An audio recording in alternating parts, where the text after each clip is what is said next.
철도 파업에 이어서 수서발 KTX 면허 발급을 놓고 여야의 대립이 격화되고 있습니다. 국정원 개혁안과 새해 예산안, 주요 법안 처리를 둘러싼 공방도 계속되고 있어 30일 본회의 개최 여부도 불투명해지고 있습니다. 정치평론가 이서구, 박상병 씨와 함께 연말 정치권 상황 짚어보겠습니다. 안녕하십니까? 안녕하세요. 먼저 KTX 수서발 KTX 면허, 정부 면허가 발급이 됐습니다. 굉장히 전격적인 정부의 발급인데 어떻게 보십니까? 예, 원래 정부가 이 자회사 경쟁 체제의 어떤 일환으로 진행되는 과정 중에 하나 있는 것이죠. 네. 다만 이것이 민노총이 배후에 있으면서 철도 노조의 사실상의 불법 파업 때문에 논란을 빚은 것일 따름이지 일환으로 가고 있는 것이고, 이것이 원래 이 교섭 대상이나 대화 대상도 아닙니다. 네. 노조의 어떤 근로 조건하고 관련 없는 경영 사안이기 때문에 그대로 가는 것이고, 이제 이것을 괜히 쟁점화 시켜서 이제 이렇게 된 것이고, 왜 밤중에까지 이렇게 해야 되느냐라고 하지만, 아까 말씀대로 이 파업 때문에 전반적으로 일정이 늦어지고 있으니까 좀 빠르게 가져간다. 이런 차원으로 봐야지 정상적인 차원이다 이렇게 봅니다. 네. 박 선생님 어떻게 네, 보십니까? 저도 다음 주에 KTX 타고 지방에 가야 되는 걱정입니다. 네. 차량 탈 수 있을지 안 가면 안 되는데 걱정인데요. 우리가 어떤 정부가 목적을 잡았을 경우에는 그 목적이 옳다 그래서 모든 과정까지 다 옳은 건 아니거든요. 네. 저는 정부가 경쟁화 조치를 취하는 건 옳다고 봅니다. 제가 보더라도 문제 많습니다. 네. 그리고 공기업, 어느 공기업인들 지금 경쟁이 있는 거 없습니다. 공기업 개혁 해야 됩니다. 지난 정부에서 수차례 공기업 개혁에 대한 플랜을 넣었습니다만 하지 못했습니다. 네. 철도라고 예외는 아니죠. 더 빨리 개혁을 해야 됩니다. 개혁의 문제고, 노조가 문제가 되는 개혁의 문제가 아니라 이제 민영화 문제지 않습니까? 네. 포인트가 민영화에 있는 겁니다. 정부는 아니라고 얘기를 합니다. 노조는 민영화는 아니라고 하더라도 민영화 사실상 수순을 밟고 있는 것이다 얘기를 합니다. 사실상 수순이다. 또 외국의 민영화 수순을 보더라도 비슷합니다. 그런 것이 있다고 얘기하면은 이제 정부는 민영화 아니니까 믿어달라. 노조는 믿어달라고 얘기하지 말고 대안을 달라고 얘기를 하는 거거든요. 이게 잘 안 되지 않았습니까? 그러면 그 중간에 뭐가 해야 됐습니까? 협상을 해야 되는 거죠. 네. 대화를 해야 되는 겁니다. 그게 민주주의입니다. 답답하죠. 느리고 시간도 걸리고. 그러나 민주주의는 그 불신 관계를 대화를 통해서 풀 수 있도록 하는 제반적인 제도적인 장치 말을 하고 있는 것이 민주주의 수준이 높은 겁니다. 정치가 그럴 수 있는 것이고, 노사조정위원회도 있는 것이고, 또 국회도 있는 것이고, 등등 있는 건데, 이번에 그런 중간에서 라운드 테이블이 과연 얼마나 있었는가. 막상 또 어저께 그저께 정치권에서 하려고 할 때, 정부에서는 일방적으로 테이블에 힘을 빼는 역할들을 많이 하지 않았습니까? 경제부총리 같은 경우에도 타입 없다고 얘기를 해요. 대통령도 마찬가지고, 여당도 마찬가지고, 또 일각에서는 민영화 아니라고 얘기하더라도 여당에서는 민영화 얘기하는 이런 방식이다 보니까, 과연 노조 쪽에서는, 대통령 또는 우리 정부 얘기 맞다라고 판단하기에는 좀 이렇고, 결국은 이런 상황 속에서는 양쪽이 강대강 또는 치킨 게임을 하다 보니까 한쪽이 죽어야 끝이 나는 이런 모양새를 가고 있는 것은 절차적으로 제가 볼 때는 좀 문제가 많다. 제가 한 말씀 좀 해야 되는데, 이게 가장 핵심적인 부분이기 때문에 이야기를 좀 해야 되겠네요. 지금, 대화 하는데, 대화 참 좋은 것이죠. 근데 대화의 대상이 있는 겁니다. 그리고 대화를 하는데 민영화가 안 된다. 확실하게 담보하라라는 대화를 하자고 그러는데, 네. 민영화는 이미 지금 야권이 정권을 잡고 있는 시절, 김대중 대통령 시절에 민영화 지시가 내려졌습니다. 그래서 그때부터 시작이 돼서 또 그 이은 노무현 정권에서 공사화 했습니다. 그리고 전반적인 세계적인 추세는 철도 부문도 민영화 추세입니다. 그러나 우리는 아직까지 그 단계까지는 안 갔으니까 민영화는 안 한다라고 대통령이 대국민 약속을 했습니다.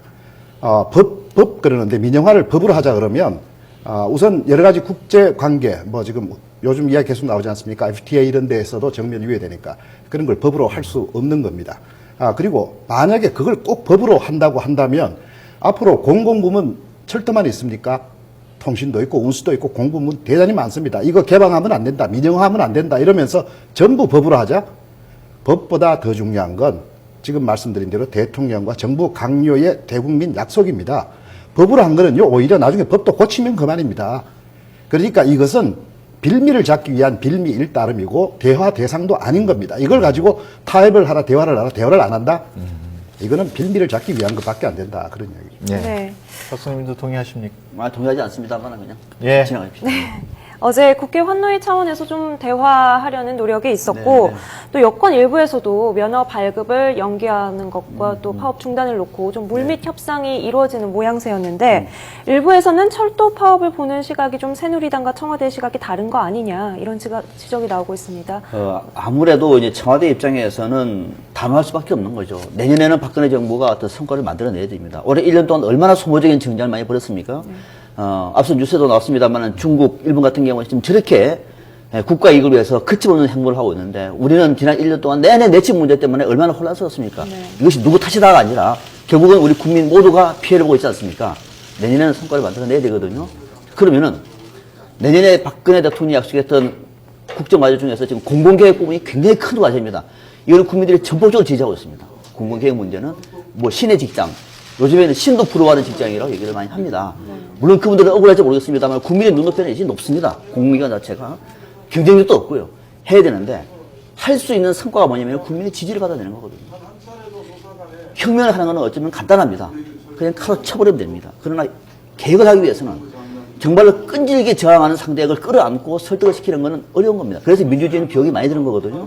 과연 내년에 박근혜 정부가 공공부문 계획을 이런 식으로 할 것인가 앞으로 계속 이렇게 반대하면은 치고 경찰을 동원하고 억누르고 이렇게 가지고 만약에 결론이 난다고 하면은 저는 하시라고 그럴 것 같아요. 하시라고. 안 됩니다. 그냥 안 되는 거예요.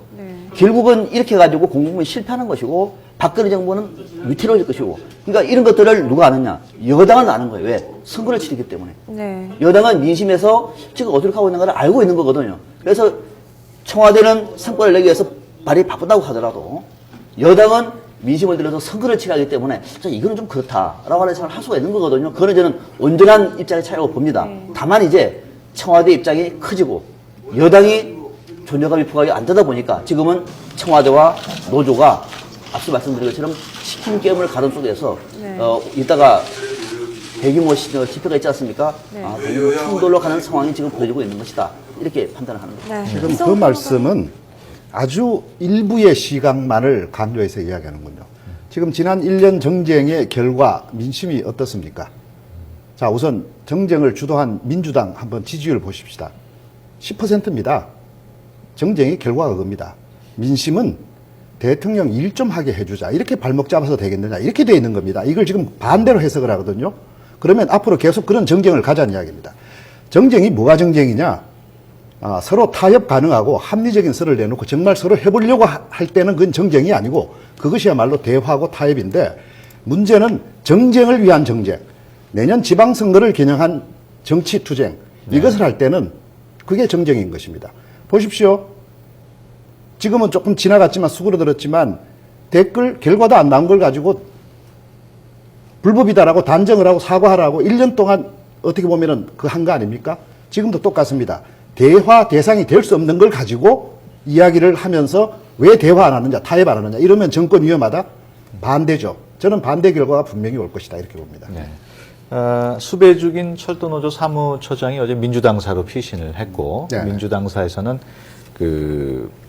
내줄 수 없다. 지금 그런 입장이에요. 근데 수배노조원이 제1야당으로 피신한다는 그 사실 어떤 정치적 의미가 있다고 보시고 또 민주당의 입장은 옳다고 보시는지. 정치적인 의미가 다분히 있지요. 그러니까 철도노조라든지 또 이 지원하는 민노총 입장에서는 우선 자기들의 어떤 집단 밥그릇을 위해서 정치권에다가 정치투쟁 동료가 하는 걸 하나 주면서 서로 윈윈하자. 네. 이런 의미가 있다고 봅니다. 그러니까 우리 이거 KTX 자회사 하는 거 막든지 아니면 자회사를 온전하게 코리를 우리가 다 가지는 걸로 하자. 뭐 이런 것을 지켜주고 그 대신에 야당한테는 앞으로 정치투쟁 동료 우리 하나 더 줄 테니까 서로 같이 가자. 지금 이 뜻으로밖에 볼 수가 없습니다. 왜? 민주당이 노사 간의 문제를 3자 입장에서 중재 역할을 해야지 한쪽의 사람을 안고 우리는 보호한다. 그리고 거기에 우리 동의한다. 그리고 이렇게 되면 우리가 투쟁 동력을 높일 수밖에 없다. 정부가 이렇게 면허를 막 내주고 이러면 우리는 투쟁 동력을 높일 수밖에 없다. 이렇게 민주당이 이야기하거든요. 이건 노사 간의 것을 정치로 끌어들여서 또 하나의 정치 쟁점으로 가져가겠다는 이야기밖에 안 됩니다. 중재 역할을 해야죠. 민주당으로 왜 갔을까를 고민해 보면은 쫓기는 입장이거든요. 지금 전반적으로 분위기는 노조 쪽에 유리하지 않습니다. 네. 당연히 그렇겠죠. 저부터도 당연 다음 주가 걱정이 될 정도인데 많은 국민들은 출퇴근하는 분도 있지 않겠습니까? 어떻게 했습니까? 또 당장 다음 주 월요일 지하철 어떻게 될지도 궁금합니다. 자, 이런 상황에 쫓기는 입장에서 갈 수 있는, 피할 수 있는, 오늘 큰 집회를 하는 걸 앞두고 할 수 있는 데가 그나마 있는 데가 종교시설이거든요. 근데 조계사 가면 좋을 텐데 조계사를 이미 경찰력이 지금 짜고 있기 때문에 들어갈 수 없지 않습니까? 조계사. 명동성당. 또 여기 또 글로 가느냐 뭐 이런 문제가 있을 수 있고. 민노총 사무실에도 뭐 경찰을 쪼고 싸고 있고. 그나마 편한 곳이 야당 당사예요. 여당 당사는 갈 수 없지 않겠습니까? 이런데 왜 갔느냐 하면은 정치권을 압박하는 거예요. 좀 나서달라. 그러니까 정치가 이런 상황에서 지금 이제 노사의 문제를 이미 넘어선 겁니다. 단순히 노사의 문제가 아니라 온 국민이 지금 파업을 하고 있는 상황이라고 얘기하면 이미 국가적인 현안이 된 거예요. 정부적인 현안입니다. 이런 상황이라면 좀 정치권이 나서달라. 특히 민주당이 앞장서달라고 얘기를 하고 있는 거예요.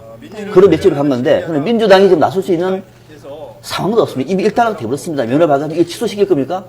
그러면은 민주당 같은 경우는 좀 더 앞장서가지고 이 문제에 대해서 양쪽의 입장을 좁혀가지고 결론을 냈으면 좋았을 텐데 민주당도 민영화 문제에다가 같이 프레임을 걸어버렸어요. 네. 그런 상황 속에서 다른 대안이 없는 거거든요. 어제 국회도 봐보세요. 환노위에서도 대화가 안 되지 않습니까? 네. 그 대화를 촉구하고 왔는데 제가 볼 때는 하루 이틀 정도만 더 이미 야당 당서도 들어갔고 또 조계사에도 화쟁위원회가 논의를 하고 있고 또 라운드 테이블도 나누고 있다 보면 지키고 난 다음에 하도 좋았을 거를 야밤에 한다고 하는 얘기는 이거는 대화의 의지보다는 정부는 일정 정도의 시나리오를 짜놓고 밀어붙이고 있는 것이다 라고 하는 명분을 줄 수가 있는 거거든요. 당연히 노동자들은 강하게 반발할 수밖에 없는 거죠. 더 걱정되는 거는 오늘 이 집회가 아니라 다음 주에 또 그 다음 주에 정부가 공개가 된 많은 노조원들이 이 저항을 할 경우에 그 저항이 명분이 없을 경우에는 논의가 다르겠습니다만 만약 명분이 있는 저항일 경우는 우리 사회가 어떻게 될 것인가를 볼 때 지금 같은 경우는 첫 단추를 잘 깼다 이렇게 판단하기에는 좀 이르다. 네. 지금 저항의 가장 핵심이 민영화고 민주당도 민영화를 단발하 그렇게 이야기하지 않습니까? 예. 그걸 걸고 있는데 아까 민영화의 어떤 법적인 측면이라든지 또 실제 타당성인 측면을 말씀을 드렸는데 국민들한테 지금 상당히 조금 그런가라고 하는 게 바로 민영화 괴담입니다. 거기 보면 민영화를 하게 되면 KTX가 서울 부산 간에 3, 40만 원 된다는 등 전부 다 그게 허위 사실, 아주 왜곡, 과장된 사실이 지금 다 드러나고 있지 않습니까? 네. 민영화를 하면, 물론 경쟁체제 들어가다 보면 요금이 좀 오를 수도 있고 내릴 수도 있지만, 민영화도 광의의 경쟁체제거든요. 경쟁체제로 가자는 거는 거기에서 효율이 생기면 전반적인 효율이 국가 경제 활성화로 연결되는 큰 거를 생각하고 가야 되고, 그 부분적인 부분은 정부 정책이 민영화라고 정부가 손 못 대는 거 아닙니다. 다 할 수 있는 겁니다. 그런데 그것을 갖다가 억지로 민영화를 끌어내 가지고 민영화되면 꼭 이상하게 되는 것처럼 천만의 말씀이죠. 네. 그다음 얘기가 잠깐 나왔었는데요. 철도 파업이 이렇게 장기화되다 보면은 결국에는 연말을 넘기게 되고 정부 여담에는 이런 민심이 상당한 부담이 되지 않겠습니까? 부담이 되죠. 그러니까 박근혜 정부 입장에서는 뭔가 이제 일을 해서 성과를 만들어내. 성과라고 하는 것이 무슨 정부가 잘 되기 위해, 잘 보기 위해서 성과를 만든 것이 아니라 정말 성과를 내야 할 상황이 많습니다. 우리 지금 경제 상황 봐보시죠. 또 관련 박근혜 정부가 공약했던 입법 사항들, 네. 또 각종 계획 문제들 지금 전부 다 안 되고 있지 않습니까? 네. 이대로 그냥 계속 가도 좋다는 건 아니지 않습니까? 성과를 만들어내야 될 텐데 이 성과를 만드는데 제일 중요한 동력이 뭐냐면 정부에 대한 지지력이거든요.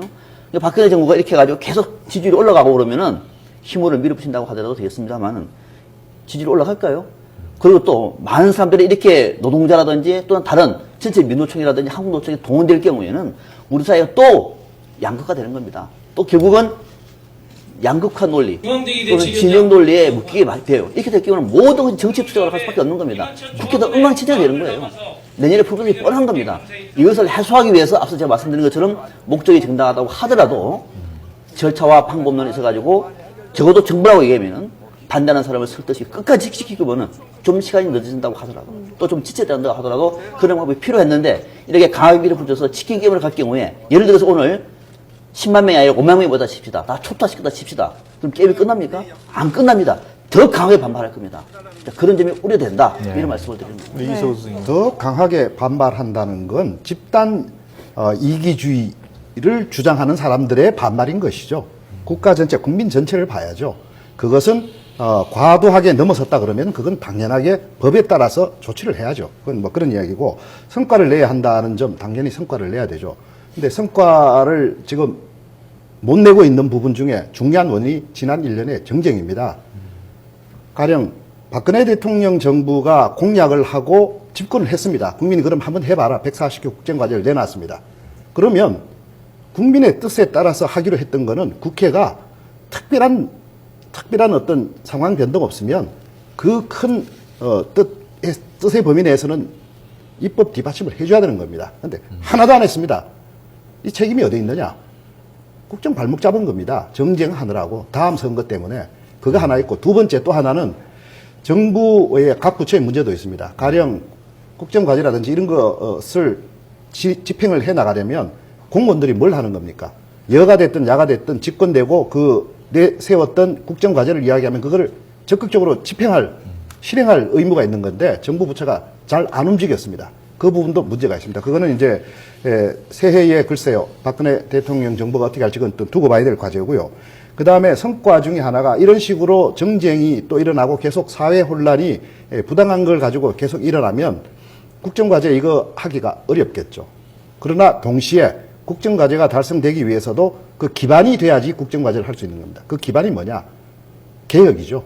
지금 뭐 박근혜 대통령 그걸 비상식의 상식화라고 표현하는데 사회 전반적으로 아주 비상식적인 부분들을 개혁해 나가고 방만한 부분들, 비합리적인 부분들 개혁해 나가는 것. 이것도 중요한 하나의 국정과제로 지금 등장한 겁니다. 그러니까 이번에 이 노조의 이런 어떤 부당한 파업 이런 것들을 잡는 것도 개혁의 하나이기 때문에 네. 그 자체도 성과일 수도 있겠다. 저는 그렇게 봅니다.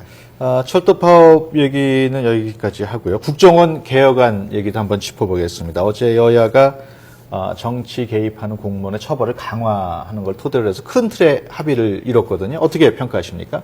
예, 뭐 이제 가장 국정원의 아주 고유 과제인 대공 수사권이라든지 국내 정보 파트 이거는 이제 원래 이 얘기대로 야당도 그 부분은 이제 접어버린 거죠. 그건 네. 당연히 해야 되는 부분인데 이제 다만 한 건 공무원들이 정치 개입했을 때 처벌 강화한다든지 그다음에 정보위원회를 상설 전임위원회로 바꾼다든지 좀 더 적극적으로 하겠다라든지 뭐 예. 정보기관 출입 금지하는 거, 상시 출입 금지 이런 거는 이제 그 정도까지는 합의가 될 수 있는데 이제 문제는 민감한 부분들이 예를 들면은 정보의 비밀 열람권 같은 것라든지 또 예산을 갖다가 세세하게 뜯어보겠다든지 어느 나라든지 이 국가정보원 정보 기능이 다 있습니다. 그리고 그 정보는 비밀이 생명입니다. 그것이 대외적으로 노출될 경우는 그 정보기관의 존재 가치가 전혀 없어지는 겁니다. 그러니까 이 부분, 이런 부분들, 그리고 사이버 심리전 부분들이 있지 않습니까? 우리는 더 지금 첨예한 대북 대치 상태에 있습니다. 북은 우리에 대해서 우리 공간에 들어와서 마음대로 막 휘젓고 있습니다. 지금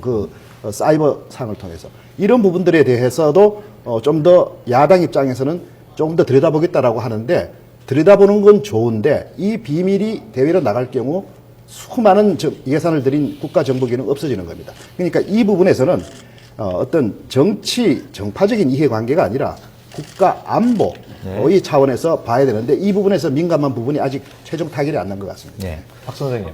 민주당은 당초에는 국정원 개혁의 강도 높은 구조적인 개혁을 주장을 했었죠. 국내 정보 파트를 폐지하자. 네. 그 다음에 대공수사권도 폐지를 해야 된다. 그래서 검찰과 경찰을 넘기자. 예산은 국회 통제를 해야 된다. 등등. 또 이름도 아예 해외 정보만 집중적으로 할 수 있는 문화원을 만들자. 해외 정보원을 만들자 얘기했는데 최근에 보니까 상당히 발을 빼고 있습니다. 왜 발을 빼느냐? 이걸 강도 높은 개혁을 밀어붙일 힘이 없기 때문에 그런 겁니다. 그래서 이미 날짜를 박아놨지 않습니까? 30일, 다음 주 월요일이죠? 예. 30일 날 예산안하고 같이 처리한다 합의를 봤기 때문에 더 이상 물러설 데가 없는 거예요. 네. 제가 볼 때는 민주당이 이 합의 상당히 많은 강도 높은 계획을 요구했던 사람들한테는 불만이 많을 겁니다. 네. 민주당 그럴 줄 알았다.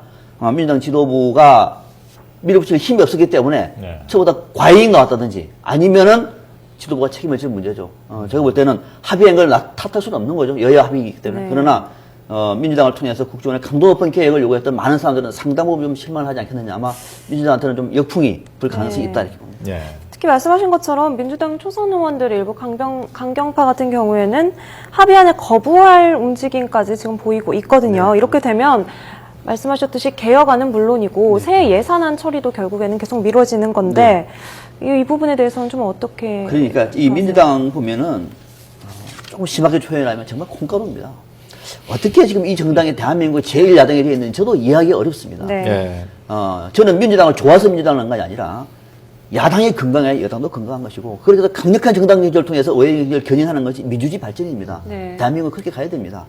근데 안 됩니다. 왜? 당장 야당부터가 지금 이 당 지도부가 누굽니까? 김한길 대표인지 친노가 지도부인지 또는 양쪽도 아니고 또 제3의 기관이 있는 것인지 또 이번엔 또 조선의원도 또 들고 나와요. 이렇게 하다 보니까 도대체 이 정당의 당론이 뭔지 전략이 뭔지 저도 궁금합니다. 예. 일일이 평가하기가 안타까울 정도로 다만 결론은 이겁니다. 김한길 대표 체제가 안 되겠다. 이 민주당이 대한정당이라고 믿는 국민들한테는 적잖은 실망입니다. 그래서 제가 볼 때는 내년에 지방선거를 앞두고 돌파를 하려고 하면은 과연 이 체제를 갈 수 있는 것인지가 의심될 정도로 한마디로 좌충우돌하는 민주당의 국민들은 상당 부분 실망하고 있다. 그래서 앞서 예산안도 말씀하셨는데 모르겠습니다. 할지 안 할지. 또 보니까는 얼마 전에도 내용도 없는데 30일 날짜 못 박았어요. 내용도 없는데 이런 야당이 어디 있습니까? 내용도 없는데 이런 식으로 가다 보면은 민주당이 어떻게 끝날지 알 수가 없는 거죠. 정말로 참 어이없는 정당의 모습을 보이고 있다. 이렇게 좀 따끔한 충고를 하고 싶습니다. 네, 이석우 평론가님은요? 네, 지금 민주당의 문제는 친노 세력의 강경 노선입니다. 가장 단적인 예가 뭐 지난 정쟁 부분, 1년 정쟁의 사실 배후에는 친노 강경 세력이 있는 겁니다. 뭐 그 왜 그랬냐라는 건 숱하게 제가 평론했으니까 이야기 안 하고 요번에 하나 예로 들면 지금 국정원 개혁안 있지 않습니까? 국정원 개혁안을 자꾸 아까 말씀드린 대로 이걸 자꾸 공개하는 쪽으로 그것이 개혁이다라고 하는데 물론 개혁은 투명하게 하는 게 개혁이지만 국가정보는 다릅니다. 국가정보원의 댓글 가지고 어떤 부분적인 문제가 있었다고 해서 그러면 뭘 잡자고 초과상관 다 태우자는 이야기입니까? 이런 부분들을 제대로 봐야 되는 겁니다. 그러니까 분리해서 이건 이거고 저건 저거를 분리해야 되는데 이 친노 세력들은 이 어떤 그런 부분에 있어서 너무 이념적으로 또 너무 자기들의 어떤 정치적인 생명력 유지에만 너무 집착해 있다. 이러다 보니까 민주당 현재 비노 지도부하고 계속 사사건건 안 맞는 거죠. 안 맞는 건데 앞으로 이 부분은 지금 지방선거 이제 곧 시작 그 선거의 어떤 전국이 곧 시작되니까 내년 1, 2월부터 들어가니까 그때부터 아마 대단한 그 갈등 표출이 될 겁니다. 공천권부터 둘러싸고 대단한 갈등 표출이 될 것이고 아마 그것을 계기로 해가지고 또 안신당 이미 지지율이 그래서 다 떠나버렸지 않습니까? 네, 안신당 쪽으로. 알겠습니다. 그런 국민들이 심화되지 않을까 싶습니다. 예. 이제 방금 말씀하셨듯이 내년에 이제 지방선거도 있고 끝으로 과연 여야 지도부가 어떻게 내년 정국을 이끌 것으로 예상을 하십니까? 간단하게 얘기를 해 주시죠. 새누리당은 좀 당 지도 체제를 좀 바꿀 가능성이 있어 보여요. 예. 지금 이대로는 새누리당도 안 된다고 판단하고 있는 것 같습니다. 그래서 아마 내년 초에 지방선거를 앞두고 정부 또는 청와대 인사와 같이 맞물려서 여권의 좀 지형 변화가 예상되고 있고요. 예. 민주당 같은 경우에는 지형 변화를 넘어서서 과연 친노 비노 또는 지도부의 주류 비주류 싸움이 어떻게 될지 그에 따라서 안철수 의원의 신당이 정말로 파괴를 갖는 정당으로 거듭날 수 있는 것인지 정치 세력으로 야권은 적잖은 전체 야권의 정치 지형 변화가 조심스럽게 거론되고 있다. 이렇게 네. 말씀을 드리겠습니다. 우리 이 선생님. 어쨌든 여당은 그 지난 1년 동안의 정쟁을 효과적으로 대응하지 못했습니다. 그러면 아까 말씀대로 이 박 대통령 국민에게 약속한 국정과제 제대로 이행하기 어렵습니다. 그런 부분에서 강력한 뒷받침, 강력하게 호흡을 맞출 수 있는 지도부가 필요하지 않겠는가? 그 지도부가 누가 되겠느냐? 뭐 서청원 의원 역할론도 나오고 있지만 어쨌든 사람보다는 그 체제가 될 것이냐 그런 체제로 갈 가능성이 상당히 높다. 네. 그리고 민주당은 아까 말씀대로 친노 세력과 비노 지도부 간에 그렇다고 서로가 서로를 또 내칠 수는 없습니다. 내칠 수는 없으니까 어떤 갈등 속에 뭐 견제와 뭐 협조 관계는 서로 계속 교차하면서 가지 않을까 이렇게 봅니다. 네. 네, 지금까지 정치평론가 이석우, 박상병 씨와 함께 연말 정치권 전망해봤습니다. 오늘 말씀 고맙습니다. 감사합니다. 감사합니다.